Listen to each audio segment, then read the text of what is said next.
Welcome to the very first episode of Heat of the Drum. Now, if you've clicked on this video, then you have an interest in making a drum smoker. And I'm going to go over in this very first video, I'm going to show you how, not necessarily how I made mine, but the choices I made when I was making mine. And these decisions might help you on your smoker build down the road. Now, later on this channel, we are going to do a version 2.0 of the smoker, and we will do a full fresh build. But today I'm just going to kind of explain what I did to my smoker and some modifications I made after the fact that really helped me out. So without further ado, let's look at the smoker. So if you're watching this video, then you obviously don't want to spend $1,000, $2,000, $3,000, $4,000, $5,000, $6,000 buying a smoker, and that's understandable. I didn't either. And this is a good way to get into the barbecue game, start making good food at your house, and fairly cheap. This is just a 55-gallon drum that I started out with. You know, you watch a lot of videos out there on people making drum smokers, and the first thing you do is you have to burn it out, get the coating out if there's a coating inside there, sand any remaining coating out of there, sand the outside, and paint it. Paint it with some high temp paint. This one started out as a two-tone, red and black. As you can see, after all, I've been using this for about 3 years now, and you can see that the red's not so red anymore, you know. But when I do version 2.0, this is all going to be black. I'm not doing the two-tone. So that's one lesson learned right there. What I did with mine, as you can see here, a lot of people set theirs on the ground, set it on bricks, try to get it elevated. I wanted this elevated, so what I had was some L brackets here that allowed me to raise this up off the ground and make it mobile. You can see it rolls around really easily. I can move it wherever I need to, no problem whatsoever. These casters, there's 2 of them that have locks on there that you can press in case you need, you know, you're worried about rolling around while it's smoking. I don't have that problem here.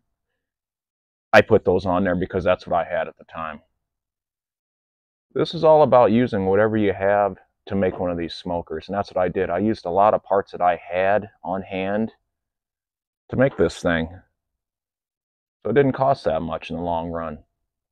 I think I got about $250 in this thing, and that's including buying the drum, that's including buying sandpaper, the paint, everything I needed to do this smoker. So, and a lot of things I had on hand, I made a few things, like my little baffle door here. You know, I made that just out of a piece of aluminum that I had. So use it what you have, folks. Now let's talk a little bit more about this drum. Okay, so let's come in and get a closer look here at the smoker.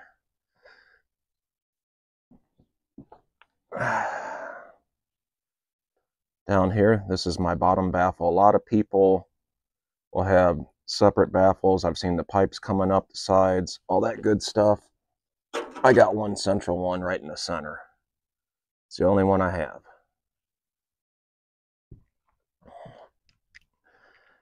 Kind of show you guys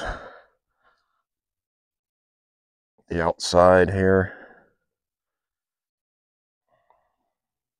I'll explain this here in a second and why that's there. This is the top. Like I said, it's just a barrel. Put a handle on it. Just some parts I had laying around and made a nice sturdy handle. Here's my exhaust. just like the bottom. Swings open like that. Now on this exhaust, I've seen where a lot of people leave them open just like that. We get a lot of wind blowing through here, so what I did is I got one of these 2-inch steel pipes that screw in here, and a lot of people have done that before too. But what I added was basically a little chimney cap I happen to have laying around, and that is to prevent wind blowing through here and blowing down in my smoker and messing with my heat. As you can see, it's been used quite often. There's been a lot of smokes on this bad boy, and it looks like it. But you might hear my neighbor in the background yelling at his dog. That's cool. Okay, so there it is with the lid on. That's basically how that is set up. We're going to open this up and we'll talk about this thing right here and why that's there. First of all, you need a hook. I've seen a lot of videos where people set their lids on the ground, they're trying to scramble around, set them on a table or whatnot. Best thing to do is just put you a hook on there. That's what I did. And you'll see it'll hook right on here and set just like that. Why is that thing on there? Let me see if I can get a better shot of this. Because when I hook this on here, it helps stabilize my lid so it doesn't rock and roll around too much. It holds it in place right where I need it to be. Take a look on the inside. Now she does need cleaned out, and I'm going to be doing that before the next smoke for sure. Got a little bit, well, I tell you what, there's been quite a few smokes down in there, and that's not much ash. And we'll talk about the charcoal basket here in a second. Now what I did on the inside here is on my little bolts.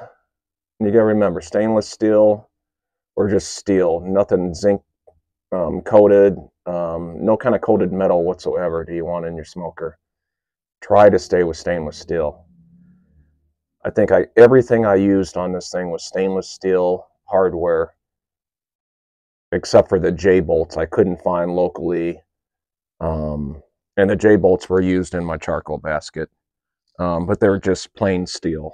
They're not treated in any way, shape, or form. So what I did here on this bolt, you can see I put a big fender washer on there. And you might be asking, why did I do that?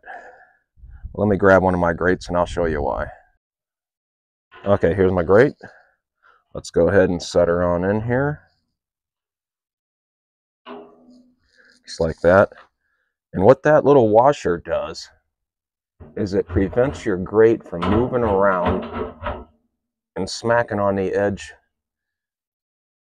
of the one side of the smoker and possibly falling off over here on this side. As you can see, when this slides over, I was trying to use the shortest bolts I could.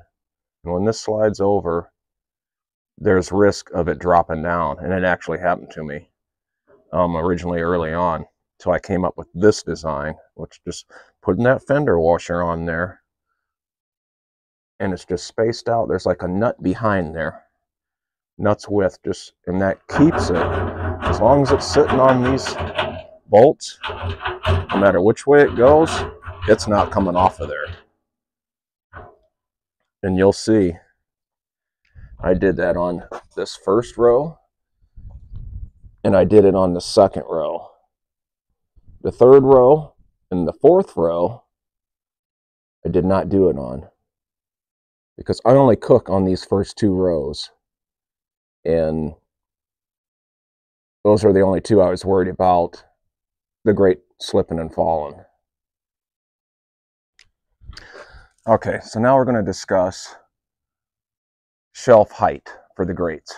Now you can see I got quite a few bolts here, and that's from lessons learned along the way. most people that I've seen, then when they built theirs, they were doing like 3, 6, 9, something like that.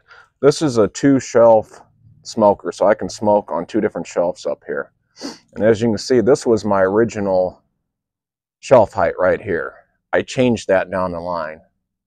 Why? Because it just wasn't deep enough. And so what I did, you can see here, let's measure it from the top going down right here. Originally this was 3 1/4. I bumped it down to 4 1/4 to give me more height on that top shelf. This is kind of a cleaner bolt because that's something I changed not too long ago. That used to be my thermostat. You're probably wondering, not thermostat, my thermometer, sorry. But it was just too slow to respond. I switched to a digital. It's strictly all I use now. I took the thermometer out of here.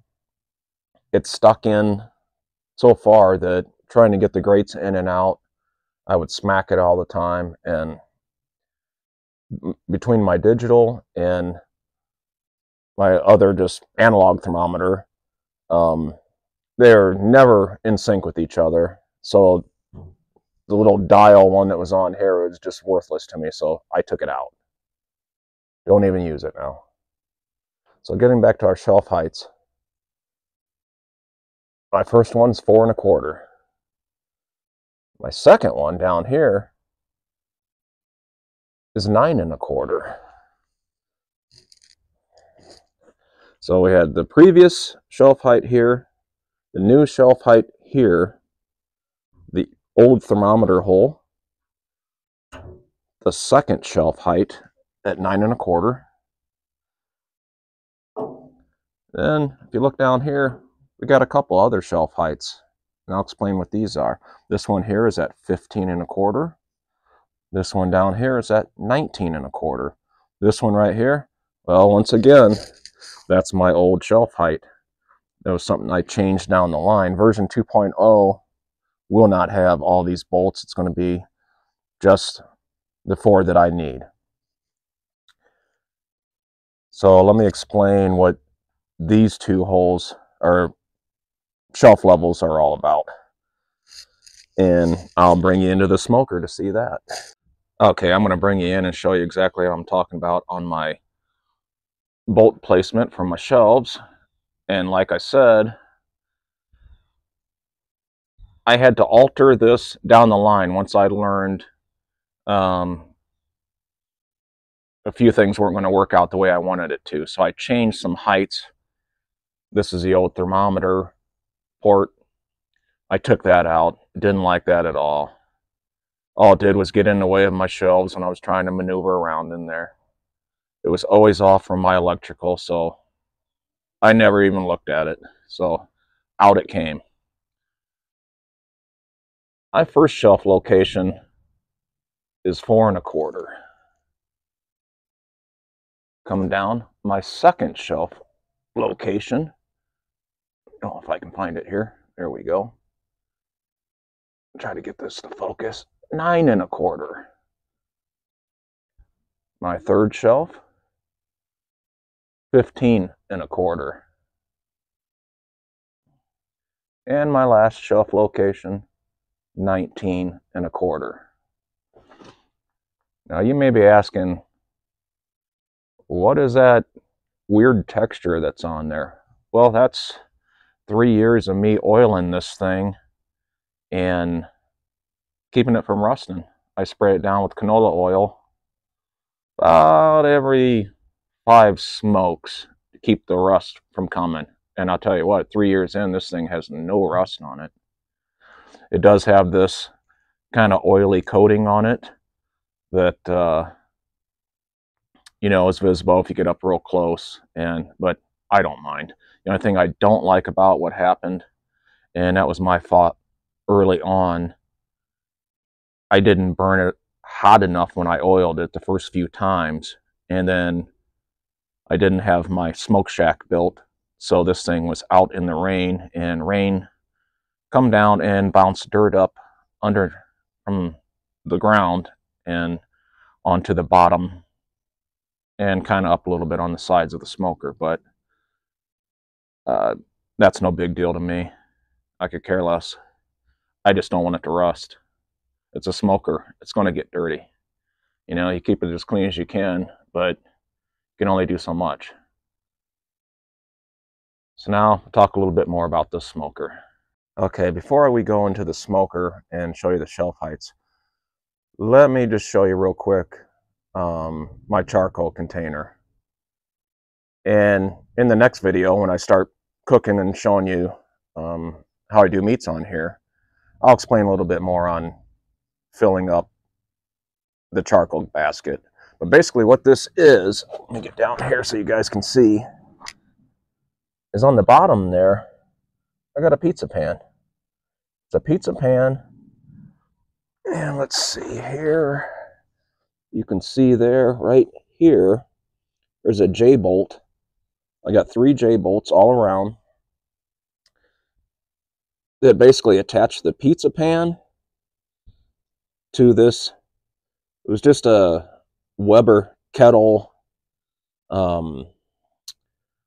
grate that I attached that to, and then this is expanded metal that I got from Lowe's, Menards, whatever, and just bent around and bolted together here, here, and here. Once again, using stainless steel. Like I said, the only thing that I couldn't find for this whole build that wasn't stainless was these J-bolts right here, and they were just plain steel. They weren't coated in any way. Then what I did, and this is a real common build. There's a bunch of videos out there on YouTube of building these. So if you're curious, you can find one out there. It's very simple, not much to it. And this is a no weld. I didn't do any welding of any kind. And I'll show you what I do here. This is how I get it in and out of the smoker. I just simply had a piece of chain, some of these little hooks, spring-loaded hook deals. They just hook like that to one of the little holes. Piece of rubber, because this is kind of a sharp chain. And it's just a piece of rubber hose that I slid on there. It's just all stuff I had laying around. Be frugal, man, when you make yours, you know. Use stuff that you got. And it works great, you know. So now let's get back to the shelf levels. Let me drop this in here. I'm not going to light it up because that's coming in the next video. But I'll drop it in there and we'll show you guys how I put this thing together when I use it. So let's get her on in there.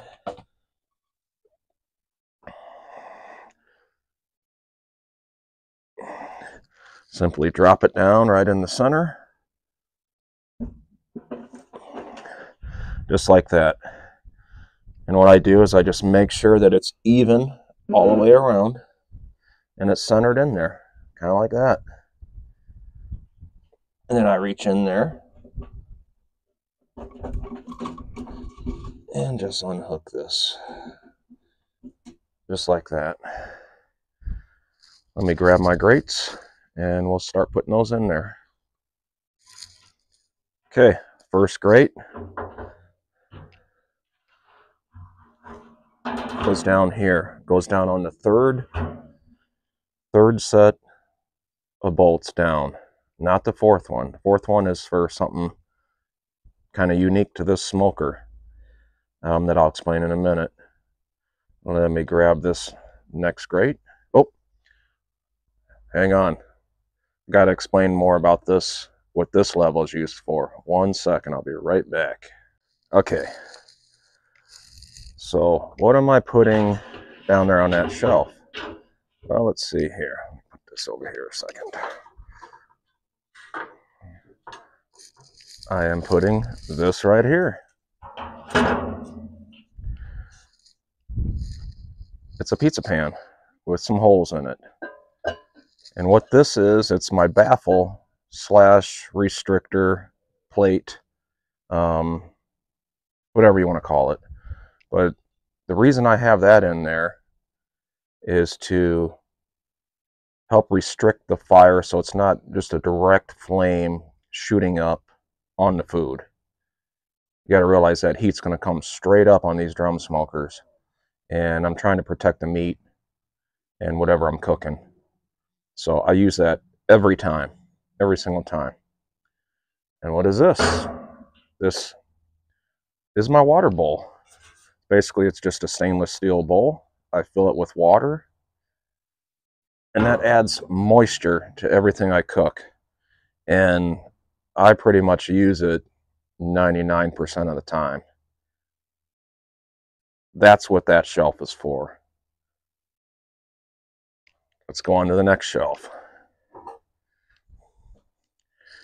Now here you have two options. You can come down here.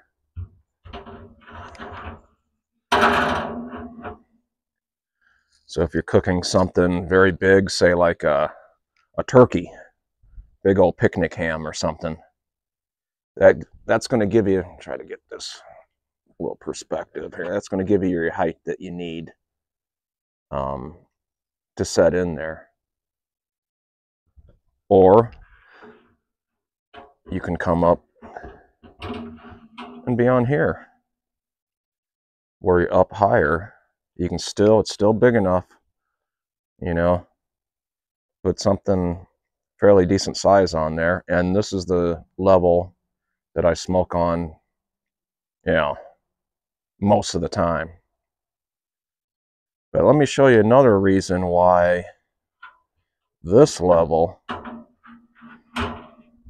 is a good level to have. Okay, so what is that used for? Well, let's pan over here. Right there. That's what it's used for. Let me see if I can grab this. Thing's heavy. Hang on, people.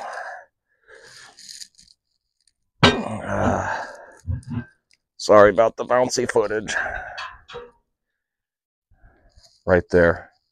Okay, right there is the reason why the second level is also at that depth. Because I got this big old chili cooker. We make white chicken chili in there, over the top chili. And you gotta have room to get that down in there. I'll show you real quick how we do the over the top chili, the setup for that, and that'll be a video coming up before too long. We just take the lid off. Sorry if I'm moving around too much on you guys. And then this basically sets right on top. It's right really close to being on those. It is resting on there, but that's how I do it. Put my meat there, drips down right in there. Perfect height. Okay, so let me get this back out of here, take this out, and I'll show you what that last shelf location is all about. I got to take all this stuff out and bring you guys back to show you that. Okay, so as you can see, I dropped it down to the last location, and you're probably wondering why and what that's used for. Well, let me show you. Grab my basket again. And drop this down in here. This back off.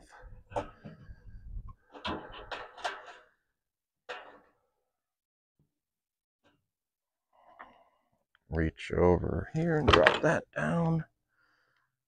Let me grab another grate and I'll show you. Okay, so what I do here is I drop the basket in.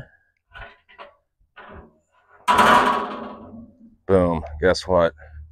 This drum smoker is now a grill. Yep, I grill burgers on there, brats, hot dogs, whatever. And basically the charcoal basket is just elevated. It's closer to the food like a normal grill would be. And that's how I do that. I can also, when I do set that in here, I can move it closer, say to one side So I have more of a cooler zone over here. I can dump my coals maybe just to one side of the basket. It just depends on what I'm doing that day and how I want to do it. But you have options.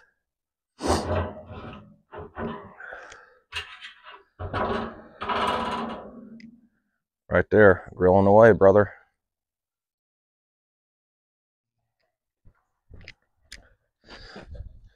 So there you go, guys. I think I've explained everything about this smoker that I can. If you have any questions, drop it down below and I'll try to answer what I can. If you have anything specific, you want to know on this, I've explained everything I can, and it's time to fire this bad boy up and cook some food. But that'll be on the next video. So tune into the next video. I'll show you how we do a light scraping on the inside. We're going to get it cleaned up a little bit, get some of the funk out of there, and fire this bad boy up.